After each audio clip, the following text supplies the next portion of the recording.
Bonsoir, mesdames, mesdemoiselles et messieurs, chers téléspectateurs, bonsoir. Chers élèves, bonsoir.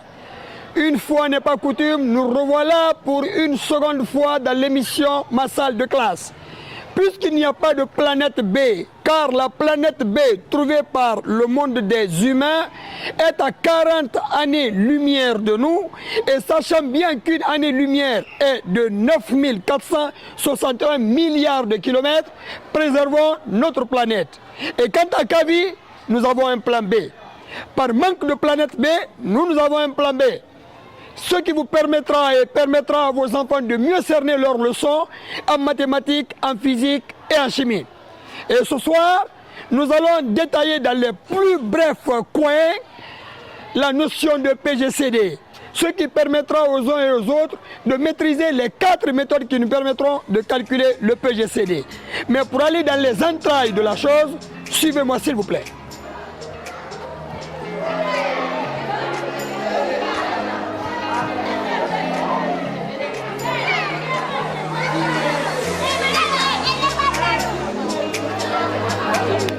Bonjour.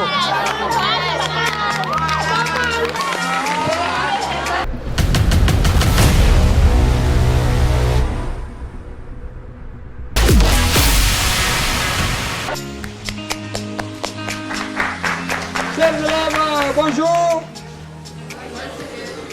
Très bien.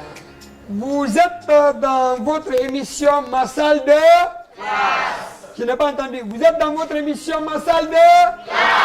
Eh bien alors, chers téléspectateurs, vous êtes ici aujourd'hui à Koya, dans la sous-préfecture de Manéa, quartier Siraolea, et au groupe scolaire Nene Fatoumata Fofana. Eh bien, comme vous le constatez, nous sommes dans une classe de terminale mathématiques, classe dans laquelle on va développer un problème lié à la vie. Le monde est confronté à ça. Et c'est ce problème qui est au tableau. Ensemble, pour beaucoup plus de précision, je vous demande de me suivre avec attention. Alors, chers élèves, je demande à un élève ou à une élève de me lire ce qui est au tableau. Oui, jeune homme, lisez. Asseyez-vous, vous lisez. Problème. On a besoin de recouvrir une surface rectangulaire de 1,20 m sur 0,90 m dans des carreaux carrés sans les découvrir. Quelle est la taille maximale des carreaux? Très bien. Alors, on a besoin de recouvrir une surface rectangulaire de 1,20 m sur 0,90 m par des carreaux carrés sans les découper. Quelle est la taille maximale des carreaux? Et chers élèves, c'est ce que vous voyez ici comme ça. Cette surface que vous voyez a une longueur de 1,20 m, soit 120 cm. Et une largeur de 90 cm, soit 0,90 m. C'est ça, non? Oui. Très bien. Le problème, c'est qu'on nous demande de mettre les carreaux dans ça sans les découper. Puisque nos caroleurs gaspillent tellement de carreaux, on nous demande de couvrir toute cette surface par des carreaux de façon à ce qu'on ne coupe pas un seul carreau. Alors là, on a besoin de faire un calcul. Puisque les dimensions du carreau carré sont les mêmes, c'est un carré, les 4 côtés ont même dimension, donc même longueur, et généralement cette longueur-là est en centimètres, on est obligé de convertir 1,20 m là en centimètres, convertir 0,90 m en centimètres, et calculer le PGCD de ces deux nombres. Chers élèves, en calculant le PGCD de 120 et de 90, on va trouver le plus grand diviseur commun à ces deux côtés, n'est-ce pas? Oui. Ça sera la dimension maximale du carreau à placer ici sans les découper. Eh bien, dis donc, le monde est confronté à ça à longueur de journée avec les caroleurs. on ne fait que découper, puisqu'on ne calcule pas. Alors, chers élèves, qu'on calcule le PGCD de C2. Mais qu'est-ce qu'on sait? 1,20 mètres est égal à 120 cm. Ça, c'est quoi? C'est la longueur. C'est la longueur. Et 0,90 mètres égale à combien? 90 cm. Et ça, c'est la largeur. Très bien. Maintenant, il est question de calculer le PGCD. Et pour ça, je vous propose 4 méthodes différentes. On va réaliser les 4 méthodes et prendre la méthode la plus courte pour pouvoir réaliser notre problème. Ainsi, j'écris première méthode. Première méthode de calcul du PGCD de 120 et 90. Chers élèves, comme son nom l'indique, PGCD. P veut dire plus, G veut dire grand, C veut dire commun, D veut dire A. Donc, je veux qu'on trouve les diviseurs de chacun de ces nombres. Quels sont les nombres qui peuvent diviser 120? Quels sont les nombres qui peuvent diviser 90? Et parmi les deux groupes de diviseurs, quels sont les diviseurs communs? Et parmi ces diviseurs communs, quel est le plus grand? On est d'accord? Oui. Pour cela, trouvons les diviseurs. Donc, j'écris diviseur de 120. Mais pour trouver les diviseurs de 120, il faut d'abord décomposer 120. Et j'ai 120 que je divise par 2. Ça fait combien? 60. Que je divise par 2, c'est combien? Que je divise par 2, c'est combien? Que je divise par 3, c'est combien? Et que je divise par 5, ça fait combien? Ah, on vient de réaliser que 120, s'il faut le décomposer en produit de facteur premier, on aura 2 au cube fois 3 exposant 1 et fois 5 exposant 1. C'est bien. Alors, on va prendre 90. Ou restons là. Trouvons le nombre de diviseurs de ce nombre. Mais c'est intéressant ça. Connaître le nombre de diviseurs avant de déterminer même les diviseurs. Trouvons le nombre de diviseurs. Nombre de diviseurs. Quels sont les diviseurs de 120? Le nombre de diviseurs, il en a combien? 8, 1, 3, 4, on ne sait pas. De toutes les façons, on va calculer. Le nombre de diviseurs n égale. Chacun des exposants ici présents, vous ajoutez 1. À 3, on ajoute 1. À 1, on ajoute 1.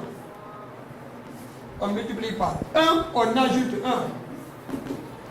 3 plus 1, c'est 4. 1 plus 1, 1 plus 1, 4 fois 2, 8 fois 2, 120 à 16 diviseurs. 120 à 16 diviseurs.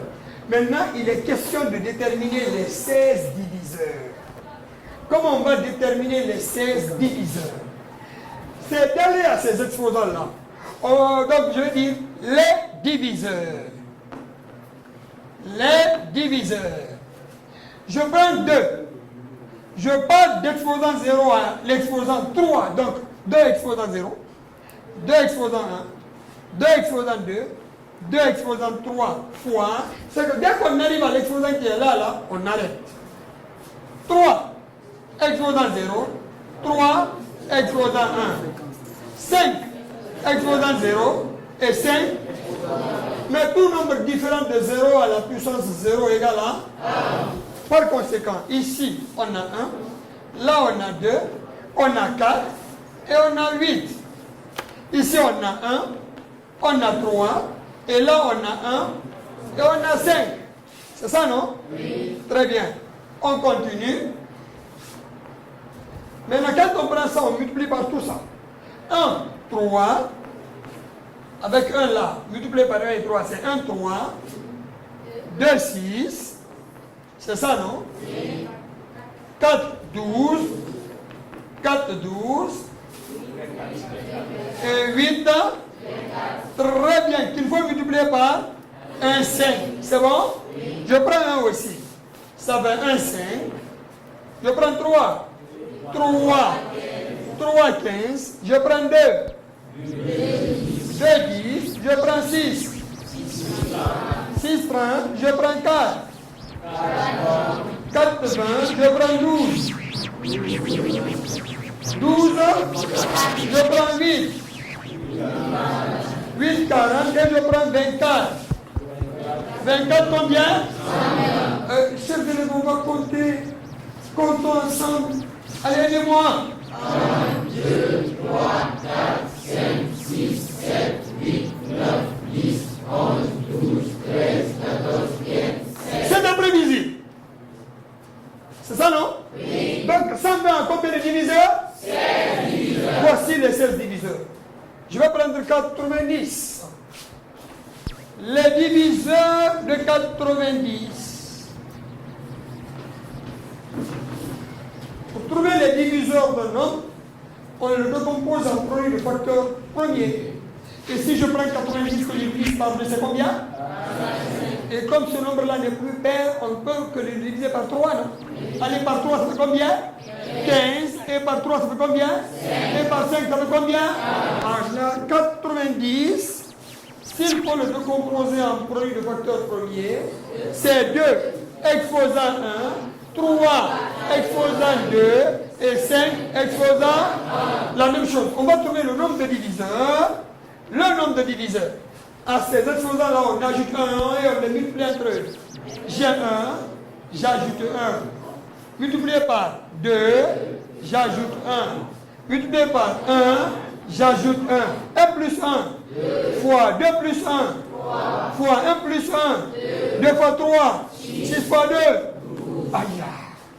90 à 12 diviseurs. C'est les 12 diviseurs maintenant qu'on va chercher.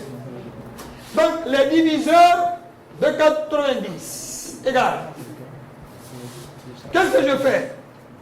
Je vais à l'exposant 1. Donc, j'ai 2 exposant 0, 2 exposant 1. C'est fini. 3 exposant 0, 3 exposant 1, 3 exposant 2. C'est fini. 5 exposant 0, 5 exposant 1. Mais tout nombre différent de 0 à la puissance 0 a pour valeur 1. Donc ici, j'ai 1, j'ai 2. Ici, j'ai 1, j'ai 3, j'ai 9. Et j'ai 1, j'ai 5. S'il vous plaît, avec 1 là, on a 1, 5. Combien? Oui. Avec 1 là, d'accord, on va finir avec les deux là. 1, 5, c'est bon? Oui. Ensuite, 2, 10, c'est bon? Oui. C'est ce qu'il faut multiplier par 1, 3 et combien? Très bien. Les diviseurs de 90 égale. On multiplie. Avec 1,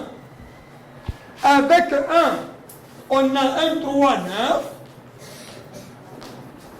C'est ça, non? Oui. Avec 5, on a 5 et 15, 45.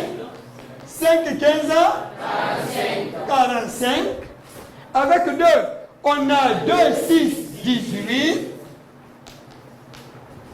Et avec 10, on a 10, 10, 30 et 90. Chers élèves, on va compter s'il vous plaît. Aidez-moi. Combien? 1, 2, 3, 4, 5, 6, 7, 8, 9, 10, 11, 12. C'était prévisible qu'on ait combien de diviseurs? 12 diviseurs. Maintenant, chers élèves, voici les diviseurs de 120.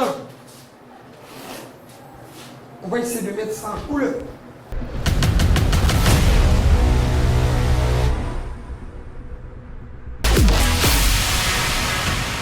Alors, ici, nous avons les diviseurs de 120. Et là, nous avons les diviseurs de 90. On va trouver les diviseurs communs à 120 et à 90. C'est-à-dire les nombres qui sont là et qui sont là. Donc j'écris les diviseurs communs. Les diviseurs communs. 2 points. Oui, aidez-moi. Les diviseurs communs, il y a? Très bien. Il y a un ici, il y a un là-bas. C'est bon? J'ai écrit. Ensuite, il y a 2, il y a 2. Ok, ensuite, il y a 3, il y a 3. Ensuite, il y a 4, il n'y a pas 4. Mais il y a 5, il y a 5. Ensuite, il y a 6, il y a 6. Ensuite, il y a 10, il y a 10. Ensuite, il y a 15, à 19 foyers. Donc, on a 10, on a 15. Et enfin, on a quoi? 30 et... Chers élèves, voici les diviseurs communs. Ces nombres-là, ils sont présents dans 120, ils sont présents dans 90. Maintenant, chers élèves, parmi ces diviseurs communs, quel est le plus grand? C'est la taille du carreau carré à placer dans ce plateau de façon à ce qu'on ne découpe aucun carreau. On est d'accord? Oui. C'est ce qu'on appelle le PG. Oui. Très bien. Donc, le PGCD 220 et 90 égale à combien? 30. Ça, c'est avec la première méthode. Deuxième méthode. La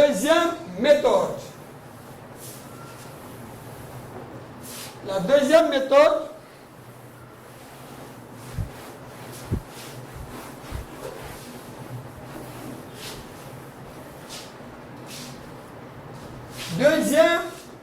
méthode. 120. Ouais, quand on l'a décomposé, c'était 2 exposants combien? 3 exposants combien?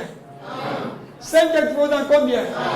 Ok. Et quand on a décomposé 90, on a 2 exposants, 3 exposants et 5 exposants.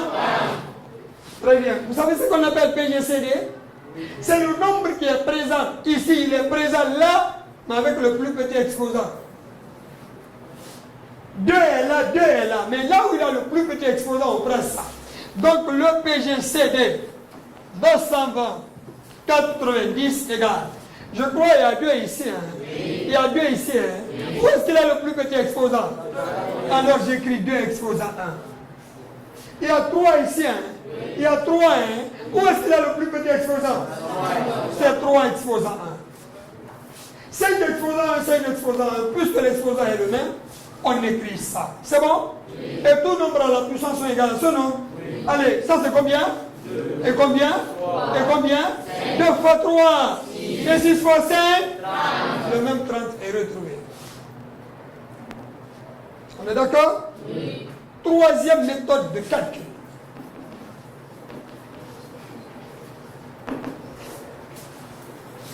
La troisième méthode de calcul, je l'aime beaucoup. Hein. C'est une méthode qui fait ça. Qui fait ça. Regardez s'il vous plaît.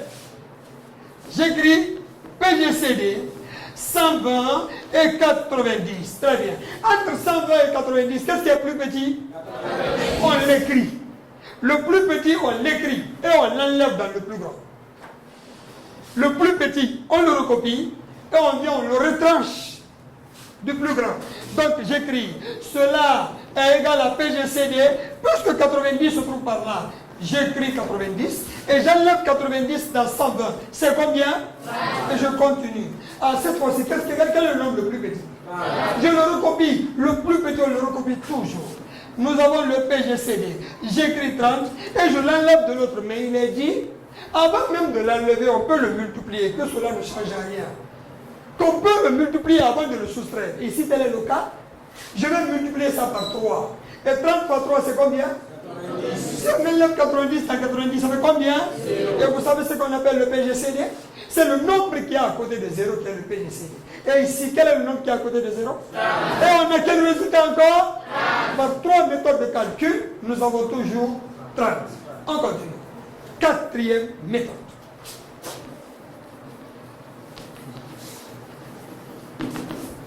Puisque vous faites terminal maths, on va passer par algorithme de Euclide. Par algorithme de Euclide,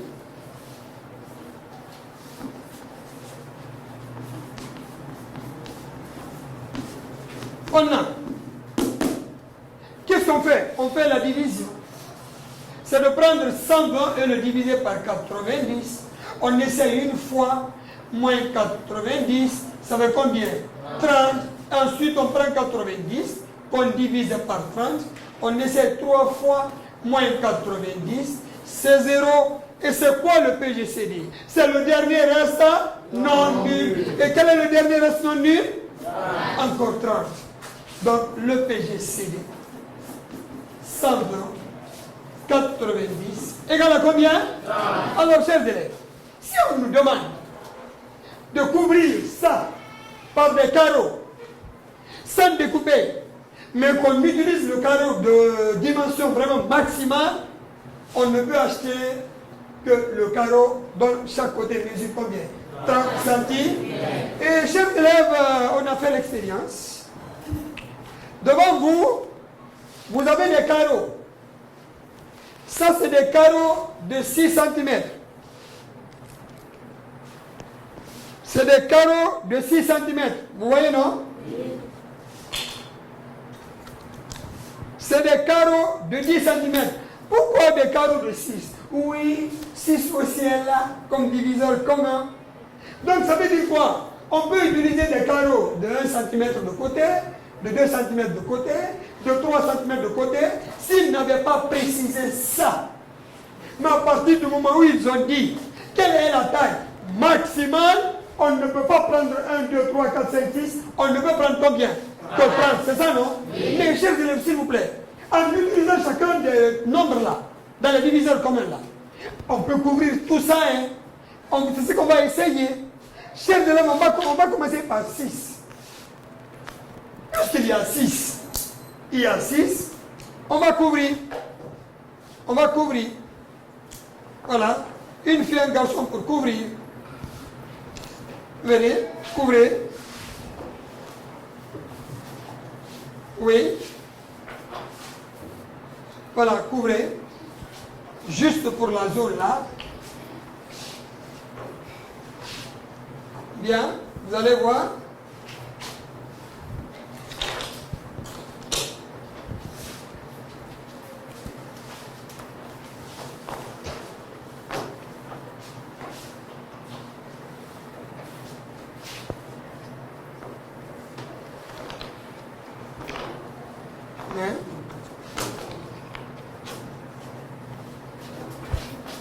C'est fini.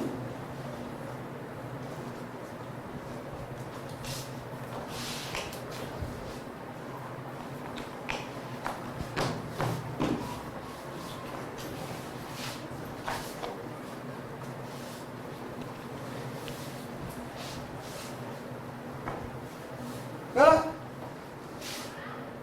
Chers élèves, regardez. Donc ça veut dire, je ne couvre que la longueur et la largeur une seule fois. C'est pour vous dire qu'on peut continuer à couvrir à partir du moment où ça donne exact. Est-ce que j'ai découpé? Non. Est-ce qu'un carreau est resté sans être posé? Non. Oui, parce que 6 fait partie des diviseurs communs de 120 et 80. Oui. Très bien. On est d'accord? Oui. Donc avec 6, on pouvait couvrir la surface là. Mais puisque je donne du maximal, 6 ne passera pas. J'enlève ça. Allez, une fille et un garçon. Une autre fille et un autre garçon. Venez.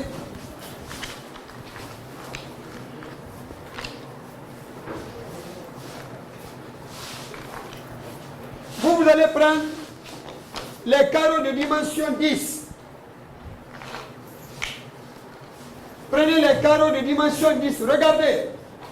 Il y a 10 aussi, non? Oui. Vous allez voir tout à l'heure, ils vont placer les carreaux là-bas de dimension 10 sans qu'on ait des difficultés à poser.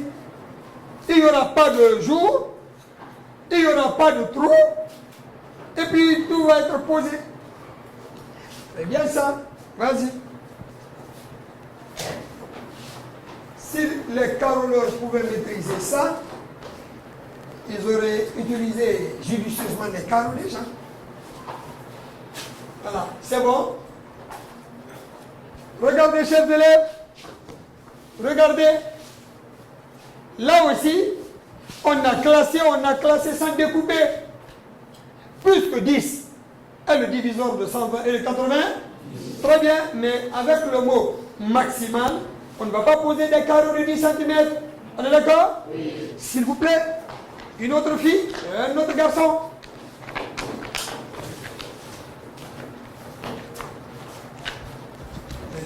Quand on va faire sortir le drapeau de la Guinée, applaudissez.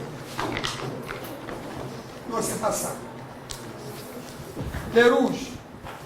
On va prendre le centimètre et mesurer. S'il vous plaît. Regardez. C'est combien de centimètres? 15 et exactement 15 est le diviseur des deux, non? Oui. Ça marche. Posez.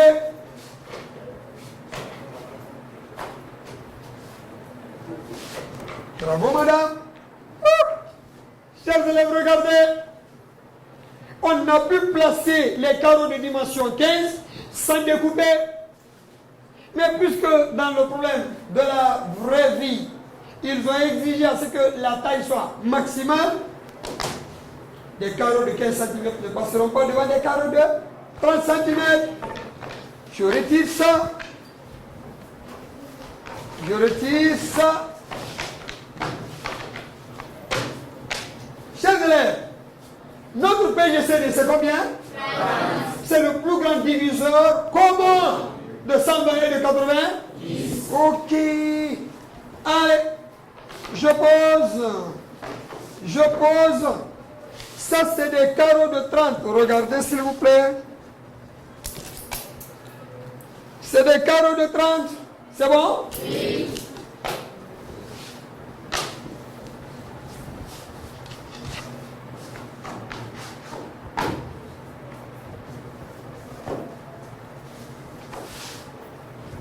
Ensuite, je vais placer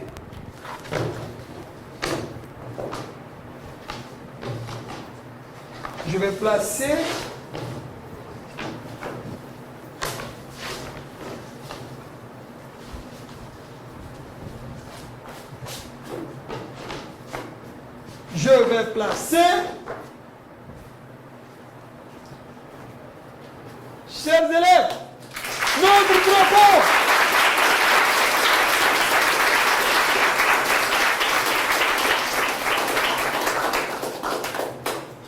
On a découpé un seul carreau? Non. On a pu couvrir la surface d'un mètre 20 sur 90 sans découper un seul carreau. On est d'accord? Oui. Très bien. Alors, chers élèves, vous voyez, c'est des cours qui nous permettent de préparer les enfants à la vie pratique. Tout ce qu'on enseigne à l'école se rencontre dans la vie. Donc le calcul de PGCD nous permet de déterminer la taille des carreaux à placer dans les surfaces bien déterminées sans découpe. On est d'accord? Oui. Je vous remercie.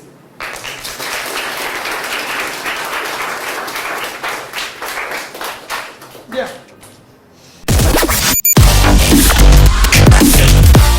Je réponds au nom de Fatouma Tanabe, élève évoluant au sein des écoles NF Carré, Nene Fatoumata Fofana, de la terminale SM. Vraiment, c'était merveilleux. Vraiment, si tous les cours étaient accompagnés de la pratique, comme il l'a fait, la compréhension elle serait facile pour l'élève. Car nous sommes des enfants du futur, donc on serait appelés un jour à faire la pratique au cours de la vie. Je m'appelle Salimatou Bangoura, je suis à la terminale Sciences Maths au groupe scolaire Nene Fatoumata Fofana. J'ai trouvé le cours vraiment intéressant et instructif. Les explications étaient claires et les exemples m'ont permis de suivre de manière logique et structurée. Je trouve qu'il explique très bien. D'accord, je dirais que ma salle de classe est une émission vraiment instructive, exemplaire. Et je conseillerais mes amis à suivre l'émission tout le temps et à tout moment.